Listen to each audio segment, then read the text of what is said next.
지난주에는 단 지파가 자기들 보기에 좋은 땅을 차지하기 위해서 본래 기업을 버리고 라이스라는 지역을 점령하러 가는 모습을 살펴보았습니다. 가는 길에 미가의 집에 들러서 신당의 모든 물건들을 약탈하고 그곳의 레위인까지 자기들의 제사장으로 삼아서 데리고 가지요. 단 지파가 이런 일을 아무렇지도 않게 행하는 걸로 봐서는 이들이 각 종교에서 좋은 것들만 취해 자기들 것으로 삼는 혼합주의적인 성격이 이스라엘 전체에 퍼져 있었다는 걸 알 수 있습니다. 이들의 표현도 하나님의 명령이다, 그분의 허락을 받았다, 이런 것처럼 되어 있지만 사실은 교묘하게 하나님의 이름을 이용한 행실이었던 거지요. 이런 혼합주의적인 성격은 출애굽기 32장에 나오는 금송아지 사건에서도 드러납니다. 이미 애굽에서 나올 때부터 있었던 것이라는 걸 알 수 있지요. 여호수아 시대에도 크게 다르지 않았습니다. 여호수아 24장 14절입니다. 그러므로 이제는 여호와를 경유하며 온전함과 진실함으로 그를 섬기라. 너희의 조상들이 강 저쪽과 애굽에서 섬기던 신들을 치워버리고 여호와만 섬기라. 지난 시간에 단 지파의 그런 불의한 행위에 대한 평가는 이후 성경 어느 곳에서도 찾아볼 수 없습니다. 그러나 이후 이스라엘 역사 속에서 단 지파의 흔적은 조용히 사라지게 되지요. 예를 들어서 역대상 2장에는 여러 가지 족보들이 나오는데 이곳에도 단 지파의 족보는 나오지 않습니다. 요한계시록 7장 4절에서 8절 사이에도 하나님께 구원받은 자들 14만 4천 명의 이야기가 나오는데 이곳에도 12지파 중에 단 지파만 제외되어 있습니다. 이곳을 한번 확인해 보겠습니다. 내가 인침을 받은 자의 수를 들으니 이스라엘 자손의 각 지파 중에서 인침을 받은 자들이 14만 4천이니 유다 지파 중에 인침을 받은 자가 1만 2천이요 르우벤 지파 중에 1만 2천이요 갓 지파 중에 1만 2천이요 아셀 지파 중에 1만 2천이요 납달리 지파 중에 1만 2천이요 므낫세 지파 중에 1만 2천이요 시므온 지파 중에 1만 2천이요 레위 지파 중에 1만 2천이요 이사갈 지파 중에 1만 2천이요 스불론 지파 중에 1만 2천이요 요셉 지파 중에 1만 2천이요 베냐민 지파 중에 인침을 받은 자가 1만 2천이라. 이 구절의 특징을 잠시만 설명해 드리겠습니다. 우선 야곱의 12아들 중 장자는 르우벤이었지요. 그런데 이곳에는 유다 지파가 가장 먼저 등장합니다. 이것은 예수 그리스도의 계보를 중심으로 구성되었기 때문이라고 보입니다. 유다 지파에서 예수께서 나셨기 때문에 가장 앞자리에 배치가 된 거죠. 나머지 지파들은 동일하지만 두 지파의 변화가 보입니다. 첫째, 단 지파가 보이지 않고 대신 레위 지파가 들어와 있죠. 둘째, 에브라임 지파가 없고 대신 요셉 지파 이렇게 기록되어 있습니다. 단 지파에 대해서는 창세기 49장 17절에 이런 기록이 있습니다. 단은 길섭의 뱀이요 샛길의 독사로다. 말굽을 물어서 그 탄 자를 뒤로 떨어지게 하리로다. 대개 성경에서 뱀 또는 독사 이런 표현은 악한 영을 묘사할 때 사용되었던 말이라는 걸 감안해 보면 단 지파가 이 계시록의 족보에서 빠지거나 역사 기술에서 사라진 것은 우상숭배나 악함이 원인이었다 이렇게 추측해 볼 수 있습니다. 이렇게 하나님의 뜻과 법에 눈을 감으면 망해가면서도 망하고 있는 줄 모르고 계속 그 길만 고집하게 되지요. 미가와 어머니가 그랬고 생계를 위해 미가의 집에 취직했던 레위인이 그랬습니다. 단 지파도 예외는 아니었지요. 늘 깨어서 주님의 도움과 인도함을 구하며 생활하시기를 바랍니다. 그래서 이 땅과 하늘을 잇는 제사장의 역할을 잘 감당하시는 저와 여러분들이 되시기를 예수님 이름으로 축복합니다. 오늘 이야기는 성경의 많은 이야기들 중에서도 가장 참혹하고 끔찍한 이야기라고 할 수 있습니다.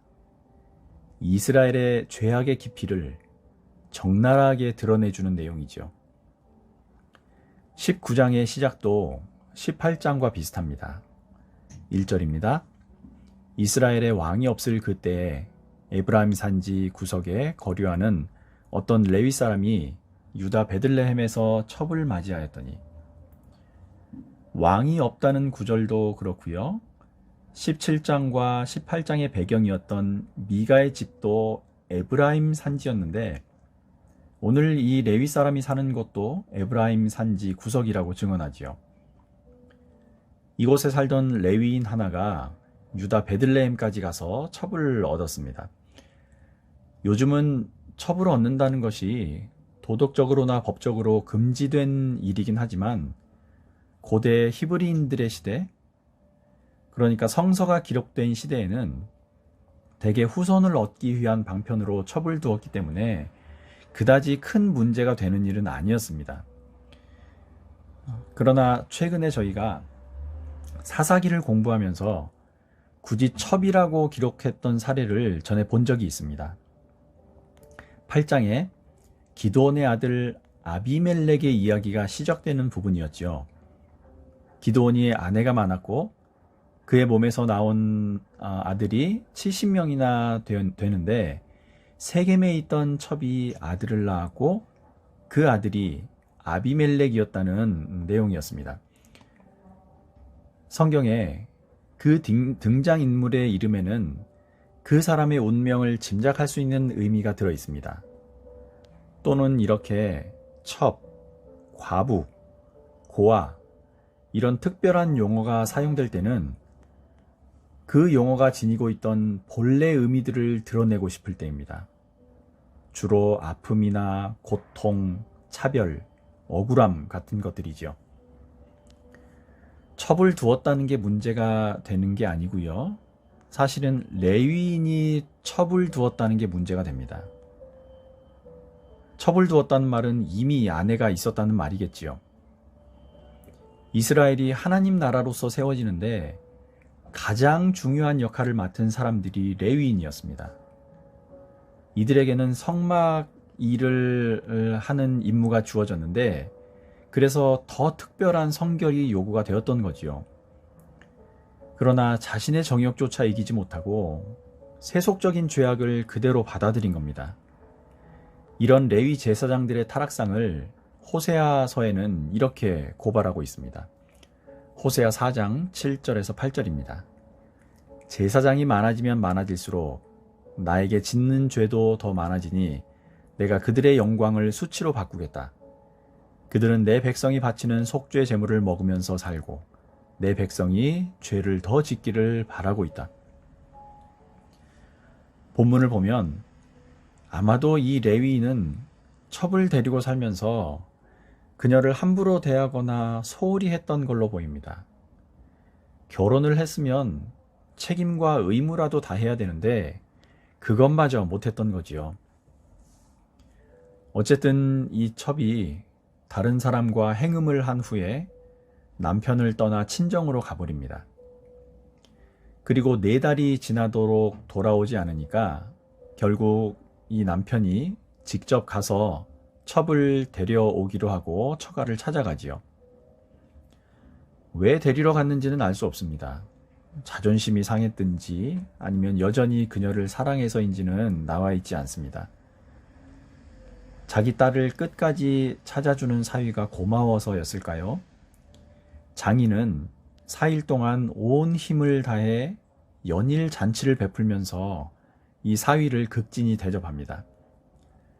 그러다가 이곳에 머문 지 5일째 되는 날, 이 레위인은 안장을 지운 나귀에 첩을 태우고 하인을 앞세워 떠나게 되지요.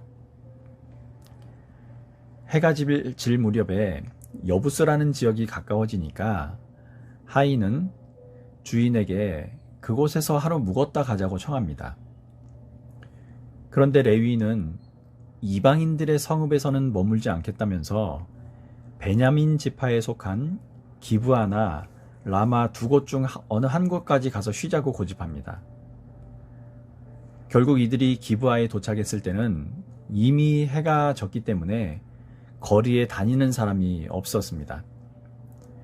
마침 한 노인이 일을 끝내고 집에 들어가다가 길에서 서성이던 그들을 보고 자기 집으로 데리고 가지요. 자, 이때 일이 생깁니다. 그들이 노인의 집에서 편안히 쉬고 있을 때 그 성읍의 불량배들이 몰려와 문을 두드리며 그 노인에게 소리쳤습니다. 22절입니다.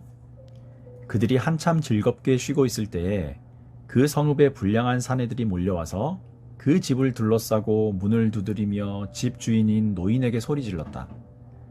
노인의 집에 들어온 그 남자를 끌어내시오. 우리가 그 사람하고 관계를 좀 해야겠소. 노인이 그런 악하고 수치스러운 일을 하지 말라며 말렸지만요. 그들은 물러서지 않았습니다. 결국 레위인은 자기 첩을 밖에 있던 자들에게 내주고 말지요. 그들은 밤새 그녀를 욕보인 뒤에 새벽에 동이 틀 때에야 놓아줍니다. 이 부분은 두 가지 해석이 있습니다. 첫째, 불량배들이 그 남자들을 끌어내어 관계를 해야겠다는 부분이 동성애가 그만큼 만연했었다는 증거라는 해석입니다. 일반적으로 잘 알려진 해석이지요. 둘째 해석은 조금 다릅니다. 이들이 동성애만 그렇게 빠져 있었다면 왜 레위인이 자기 첩을 내놓았을 때 이들이 순순히 물러갔는지에 대한 설명이 불가능합니다. 그래서 이 부분에 대해서는 이런 해석이 있습니다. 당시 가나안 지역에 들어온 12지파 중에서 가장 강력한 지파는 에브라임 지파였습니다. 이들이 다른 지파들 하는 일마다 사사건건 간섭을 하니까 에브라임 지파에 대한 불만들이 점점 커졌다는 겁니다. 실제로 기드온이나 입다가 활약을 하니까 에브라임 지파가 자기들의 허락을 받지 않았다며 강한 불만을 터뜨린 장면도 있었지요. 오늘 19장의 일이 생길 당시는 베냐민 지파가 에브라임 지파에 대항해 볼 만큼 위상이 커졌고 마침 에브라임 지역에 살던 레위인이 베냐민 지파 땅에 들어오니까 에브라임 지파에 대해 평소 불만을 품고 있던 베냐민 사람들이 에브라임 지파 출신의 일원에게 복수 또는 모욕하려는 의도를 가지고 이 노인의 집에 찾아왔다는 겁니다.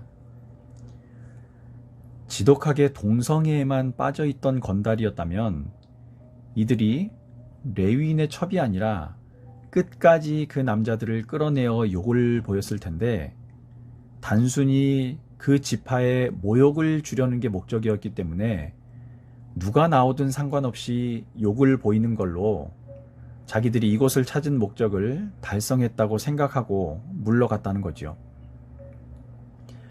이 두 번째 해석을 적용시켜 보자면 20장에서 다른 지파들이 베냐민 지파에 몰려와 그 불량배들을 내놓으라고 할 때 베냐민 지파에서 끝까지 그 요구를 거부하고 전쟁까지 불사했던 이유도 설명이 됩니다.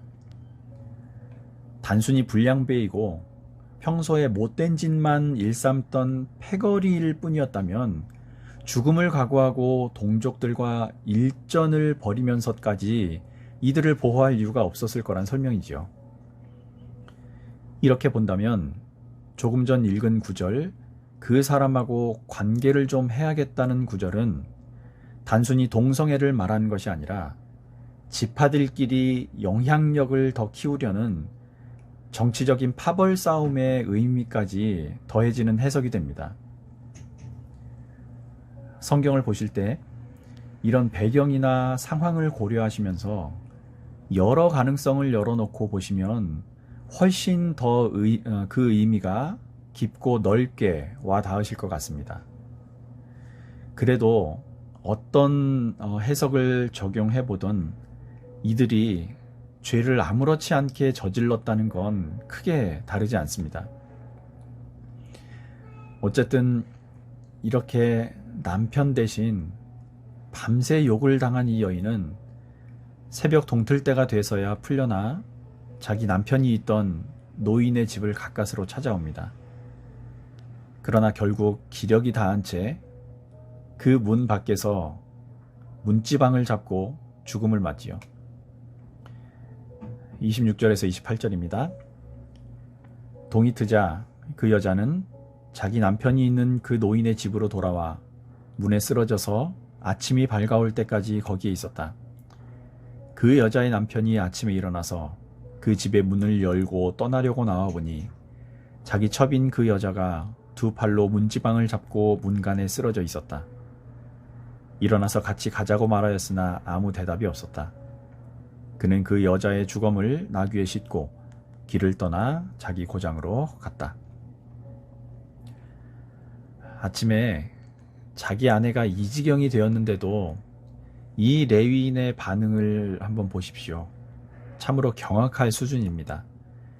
태연하게 그녀에게 이제 일어나서 집에 가자 이렇게 말을 건넸다는 거지요. 상식적으로도 이해할 수 없을 정도의 언행들이 계속되고 있는 상황인 겁니다. 이런 행위들은요, 사사기의 주제인 왕이 없었기 때문에 사람들이 제멋대로 하던 시대였다는 문장과 맥이 통합니다. 이 표현을 전에 두 가지 의미로 말씀드렸지요. 첫째, 왕정에 대한 기대감이다. 그것 봐, 너희들에게 왕이 없으니까 질서나 규칙 따위도 없어지고 마음대로 하게 되는 거야. 그러면 이런 일들이 반복될 수밖에 없으니 이제는 왕이 있어야만 하는 시대가 된 거야 라는 설명입니다. 둘째, 하나님을 왕위에서 끌어낸 시대라는 거죠. 하나님이 보내는 사사 정도로는 불안해. 그냥 강력한 왕을 세워서 힘을 키워보자 라고 고집을 부리던 시대가 바로 이 사사 시대였다는 겁니다. 어느 의미이든 이 시기가 죄악이 만연한 시대였고 질서나 규칙, 하나님의 말씀이 전혀 통하지 않는 시대였다는 뜻은 변함이 없습니다. 이후 레위인은 그녀의 시신을 거두어서 집으로 돌아옵니다. 집에 돌아오자마자 칼을 가지고 시신을 12토막을 내어서 그 토막들을 이스라엘 온 지역으로 보내게 되지요. 그것을 본 사람들은 경악을 금치 못합니다. 30절입니다. 그것을 보는 사람들마다 이구동성으로 말하였다. 이스라엘 자손이 이집트에서 나온 날부터 오늘까지 이런 일은 일어난 적도 없고 또 본 일도 없다. 이 일을 깊이 생각하여 보고 의논한 다음에 의견을 말하기로 하자. 이 일 때문에 결과적으로 이스라엘은 동족 간의 잔혹한 내전을 벌이게 됩니다. 결국 그 과정에서 베냐민 지파는 거의 멸족을 당한 채 겨우 명맥만 유지할 수 있게 되지요. 신앙인들은 하나님을 모르는 사람들의 관심을 끌 수밖에 없습니다. 저들이 믿는다는 하나님이 진짜 있나, 없나, 이런 것들이 늘 궁금하기 때문입니다. 그래서 성도들의 행동과 말 하나하나를 놓치지 않으려고 하지요. 우리 하나님의 백성은 하나님을 모르는 사람들과 비교해도 월등히 구별된 생활을 해야 됩니다. 우리는 등경 위에 등불이기 때문입니다. 레위인이 혹은 이스라엘 사람들이 저질렀던 실수를 반복하지 않고 남은 평생 자꾸만 어두워가는 이 땅에 빛을 비추는 귀한 하나님의 자녀들로 사시기를 예수님 이름으로 축원합니다.